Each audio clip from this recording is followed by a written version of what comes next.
जी हाँ नाज़रीन, drama serial इंतहा की नेक्स्ट आने वाली एपिसोड में आप देखेंगे कि नवीद अपनी माँ अस्मा बेगम से कहता है कि मैं चाहता हूँ कि आप पूरी जायदाद का बंटवारा करें, क्योंकि मैं अब सबके साथ नहीं रहना चाहता हूँ और अगर आपको मेरे साथ रहना है तो मेरे साथ खुशी से चल सकती हैं, वरना आपको तो मोहब्बत सिर्फ और सिर्फ असद से है। जिस पर अस्मा कहती है कैसी बातें कर रहे हो, ये किस बंटवारे की बात कर रहे हो, तुम्हारे बाबा ने बिल्कुल ठीक तरीके से अपनी वसीयत पेश की थी और सबके सब कुछ नाम है, इसीलिए मुझे बंटवारे की कोई ज़रूरत नहीं है। जिस पर नवीद कहता है लेकिन बंटवारे की ज़रूरत आपको ना हो लेकिन मुझे है, मैं अपने दुश्मनों के साथ ज़ैनब को हरगिज़ नहीं रहने दूंगा, क्योंकि मैं नहीं चाहता कि मेरी बीवी अब असद और अरूसा के बच्चे देखकर सारा दिन कुड़ती रहे। जिस पर कहती है अस्मा तो उसे किसने कहा है कुड़ने को, वो बड़ी मामा होगी ना असद के बच्चों की, और अरूसा को मैं जानती हूँ वो बहुत अच्छे दिल की मालिक है, वो तुम्हें और ज़ैनब को कभी भी अपना बच्चा लेने से नहीं रोकेगी। जिस पर कहता है नवीद क्या आपका दिमाग तो नहीं ख़राब हो गया, मैं जब आपको एक बार कह चुका हूँ कि मुझे उनसे कोई ताल्लुक़ नहीं रखना है तो आप क्यों चाहती हैं बार बार उनके बच्चे का जिक्र करके मेरे दिल को दुखाना। जिस पर अस्मा कहती है लेकिन बंटवारा हरगिज़ नहीं होगा, ये बात मैंने तुम्हें बता दी है। उधर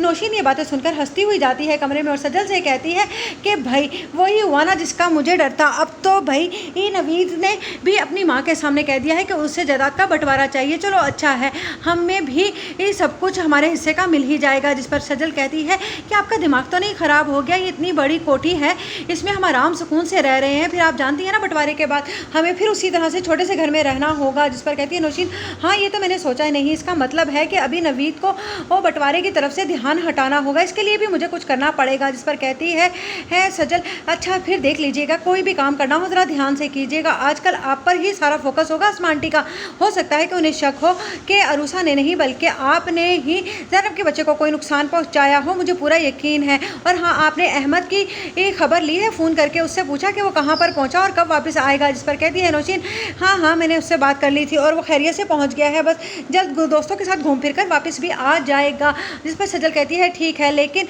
एक बात मैं आपसे कहूँ ज़रा उस पर नज़र रखा कीजिए। जिस पर कहती है नौशीन अभी तो तूने उसके नाम अकाउंट किया है उसका ताकि उसके रकम उसके अकाउंट में आ जाए और अब तू कह रही है कि मैं नज़र रखूँ, खुद तो बिगाड़ रही है उसे। जिस पर कहती है सजल मैं कहाँ बिगाड़ रही हूँ, वो तो सारे ही जाली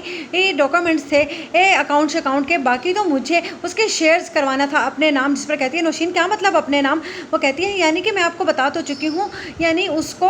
उस तरह से